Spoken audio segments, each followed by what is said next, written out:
kinds of situations where we would love to have more control over what the brain can do, so that you have these choices of what exactly you're taking in, what you're learning, and where you're going with that. And there are also situations where we simply wish that we could experience more. Say, for example, that you would like to be able to perceive things that we currently can't perceive. You want to be able to see in the ultraviolet, or you want to be able to hear ultrasound, or what if you wanted to be able to remember more things than you normally can remember. The most exciting part of the future to me is the potential to achieve humanistic intelligence, this idea that the late Marvin Minsky talked about, which is being able to create an environment where we have a symbiotic relationship with artificial intelligence. And we will see a blurring of our physical, digital, and biological worlds, not so much being separate parts, but as being seamless parts of one integrated human organism.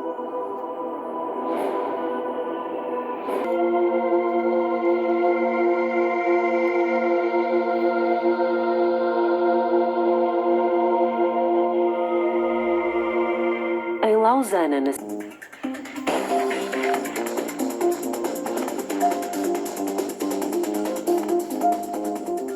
alguns empreendedores propõem-se a melhorar as nossas capacidades cognitivas para desenvolver uma superinteligência que nos permita colaborar com a inteligência artificial.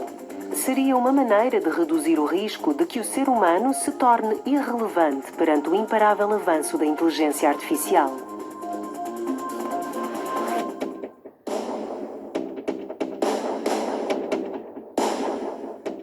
It is the next frontier. Neuroscience and neurotechnology, brain technology is definitely the next frontier. Now we truly are at the frontier where we can do some impactful things with the brain. So yeah, neurotechnology is now really going to kick off. Ignition sequence start. 6, 5, 4, 3, 2, 1, 0. All engine running. Um dos mais importantes marcos científicos e tecnológicos da história foi a ida do homem à Lua. A era Kennedy foi um dos momentos de maior esplendor científico da história. Como consequência, gerou-se uma importante economia ao seu redor, alcançando em muito pouco tempo um desenvolvimento tecnológico sem precedentes.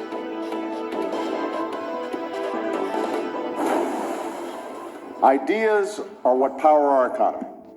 We do innovation better than anybody else. And that makes our economy stronger. We had many interactions with the White House Office of Science and Technology Policy, and they had explained to us that they were interested in grand challenges for the U.S. government to pursue any different areas of science that they thought could really be of the same ilk as, for instance, the Apollo moon landings, a big project that really would allow the entire U.S. community to get behind something that would make a huge impact in science.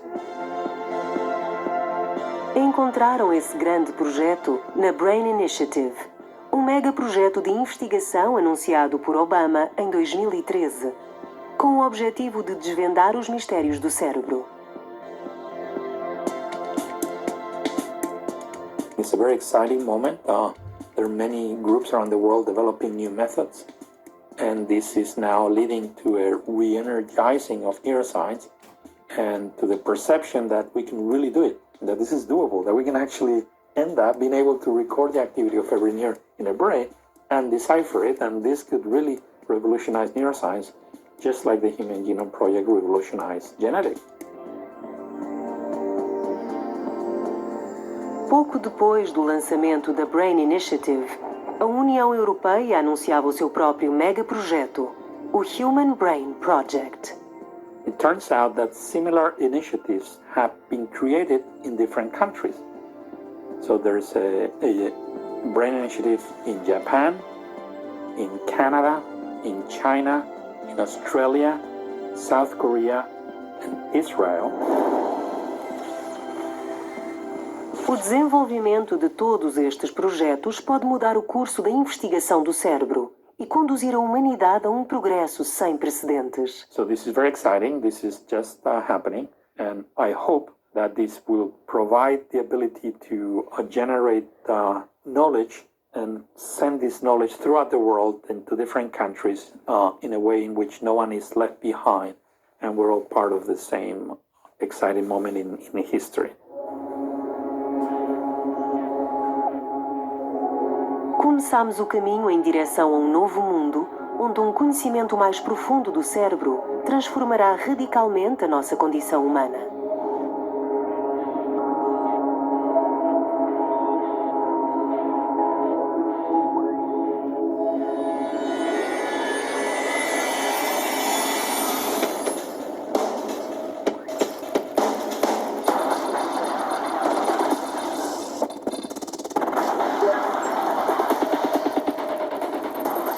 A comunicação cérebro-computador será cada vez mais eficaz e precisa e abrirá enorme leque de oportunidades para que o ser humano beneficie de todas as possibilidades que a inteligência artificial oferece.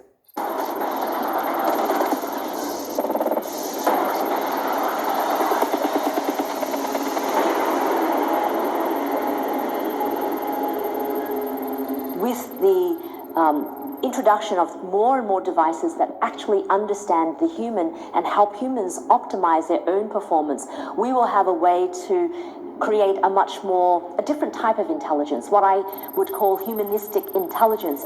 The idea is that you can create a myriad of devices and sensors around us that interface and interplay with artificial intelligence in a way that makes humans much more symbiotic with their environment. So, the distinction between the biological world, the physical world, and the digital worlds will just blur, and we will integrate seamlessly across all of these dimensions. So, when you feel confused, your AI will recognize that and will prompt you with commands. If it recognizes that you're fatigued, it'll send a command to brew the coffee pot or a message to your phone reminding you to go out and take a short walk and stretch your legs. So you will become integrated with your environment, and your environment becomes an extension of your brain. And I think that type of humanistic intelligence is really where we're going to see the future go.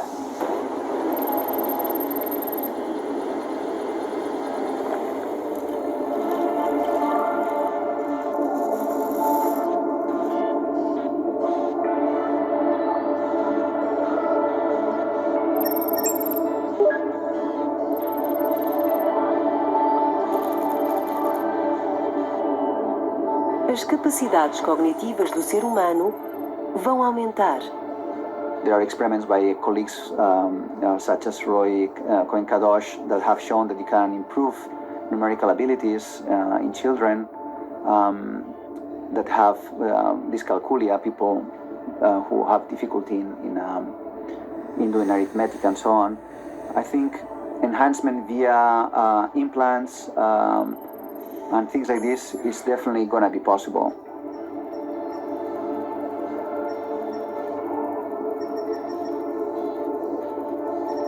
Technologies are going to enable humans to augment ourselves mentally. Just like holding an iPhone, we can have access to an enormous amount of information. If that comes directly piped into our brains, we're going to be able to operate at the cognitive level above what we operate at normally. So they're going to be augmented humans. So this could cause major difference in the society, can accentuate the difference between different social groups in different countries. And we have to ensure that there's equal access to all of that there's a principle of fairness that runs across the application of these new neurotechnologies and artificial intelligence algorithms.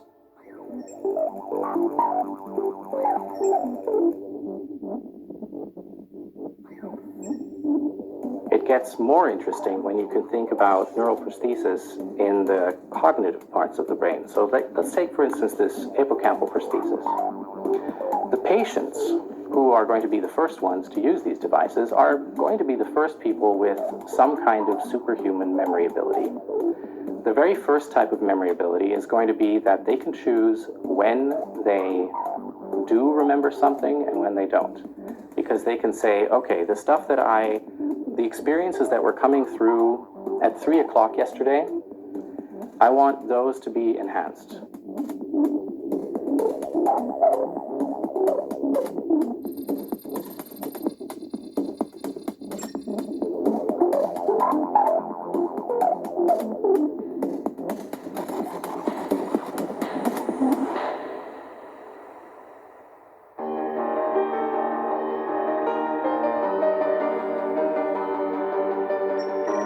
A comunicação cérebro-computador abrirá caminho aos interfaces cérebro-computador-cérebro. You take what this person has learned, you run it through the translator, and you give it to someone else's brain. Or you just want to be able to communicate through something like telepathy. You can read out what a person is trying to say or what they're imaging, what they're imagining, and you can try to give those imaginings or those sounds to someone else.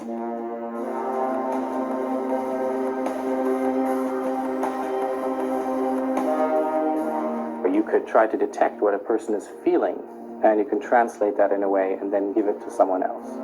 So you can imagine this as a communication pathway that wouldn't just work for words, but it would work for images, it would work for feelings, it would work for anything that we share in a sense, where we can say, because we're all humans, we all have feelings of happiness and of sadness and of pain, and we have the smell and we have vision. So you can transfer smells, you can transfer vision, you can transfer auditory, you can eventually, with enough translation, even translate knowledge and memory. Connecting brains is gonna be done. There are definitely hurdles, and it's gonna take very important technological breakthroughs. I think in the future we will definitely have very powerful synthetic telepathy technologies.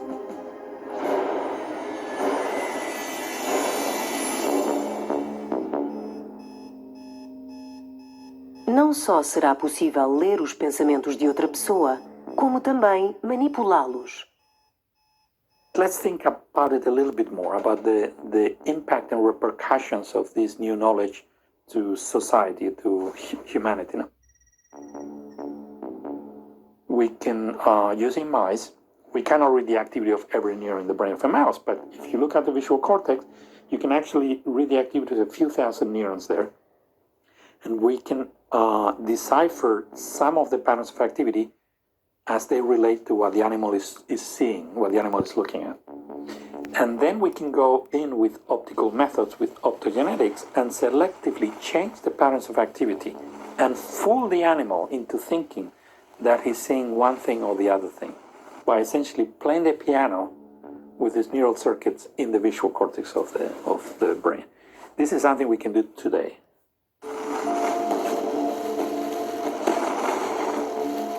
People could do this with humans. Not today. We don't have the methods to control, to read the activity of many neurons in the brain of humans and to change that. But these methods are going to be developed because we need them for the patients. In fact, there's a project supported by DARPA, by the Foundation of Military Research, to build an electronic chip to record the activity of 1 million neurons in a human patient, and to stimulate 100,000 neurons at the same time. And this is not science fiction. This is something that's being built as we speak. In fact, we're helping to build them because they need to use this for patients. And this could be in the clinic in 4 years.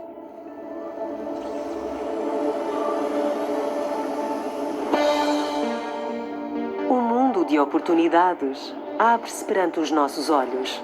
Mundo no qual teremos a capacidade de coevoluir com a inteligência artificial. Há inclusivamente a hipótese de que num futuro longínquo o nosso suporte biológico deixe de ser necessário. Se tudo o que somos são os nossos pensamentos, as nossas memórias, as nossas emoções, o nosso eu poderá ser transferido para um computador. Os nossos corpos biológicos não seriam necessários. So now we're getting into the more far future science fiction aspect of this whole endeavor. There is a science fiction term called mind uploading.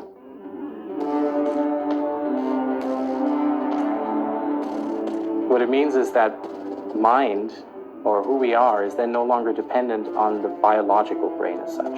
You still need a brain, of course. There's no such thing as no device running your mind, but it could be all sorts of devices. It could be a device that is better suited for, say, for example, living in space, or living on another planet, or living underwater, or something like that.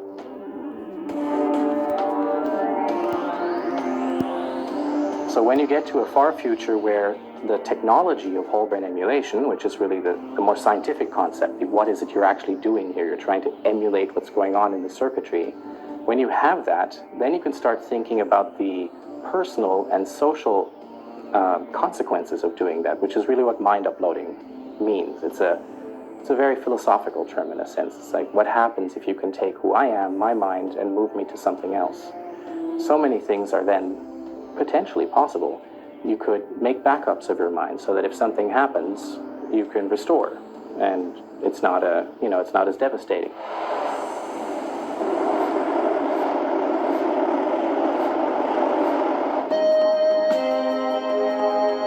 O conhecimento que adquirimos nos últimos anos sobre o cérebro dá-nos um mundo de possibilidades até há pouco consideradas ficção científica.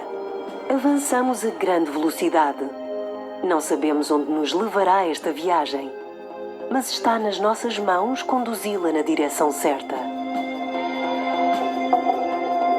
It's critical to have guidelines, ethical guidelines for the development of these technologies.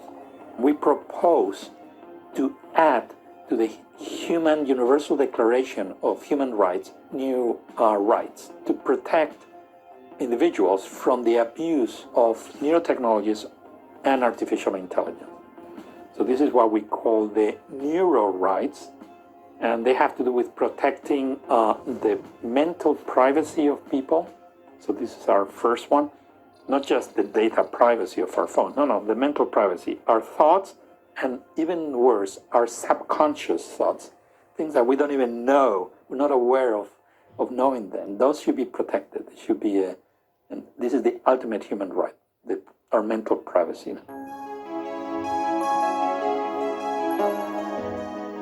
We should also have protection as we connect ourselves to computers through brain-computer interfaces. Look at the effect that connecting us to the net through our iPhones has had in our culture. Well, imagine if that connection could be direct through some brain-computer interface that could be maybe wireless and non-invasive. No, that could happen in the future.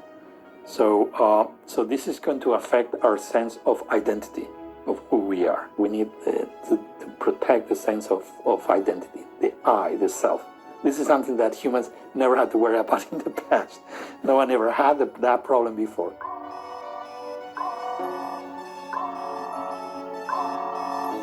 Related to this is also our sense of agency, our free will. It could be someone who wants to actually change the way you're operating.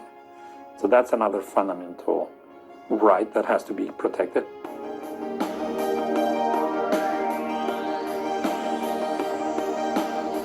So these are the neuro rights. Now we have to convince the leaders of the world, the leaders of the society, that this is a very important issue. We're discussing the future of our society, the future of humankind, and that we have to make sure that these technologies, which are so powerful and they could cause so much good, not just in patients but among ourselves, we'll be able to finally understand who we are. It's like a new renaissance, that these technologies are not used against us.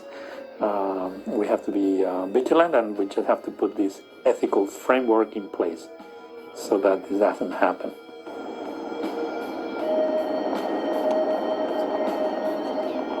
This understanding is just going to give us the tools to develop in many different directions, to explore in many directions, and also to be versatile and adaptable, so that maybe the human species has a really long-term future, not the kind of future where it works for a while and then we're not adapted well enough and that's it, but a really long-term future. That's what I'm hoping that this could ultimately lead to. I hope it could provide us with the tools to have basically what you might call another Cambrian explosion, where the new species develop in all kinds of directions, except it's us. It's the human species deciding that we want to try out this direction, try out that direction, and so forth.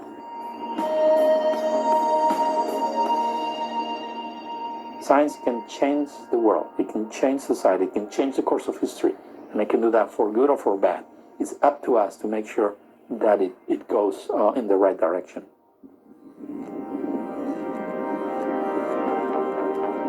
Entramos numa nova era, A era da neurociência. Uma era na qual a forma como vivemos e experienciamos o mundo mudará por completo.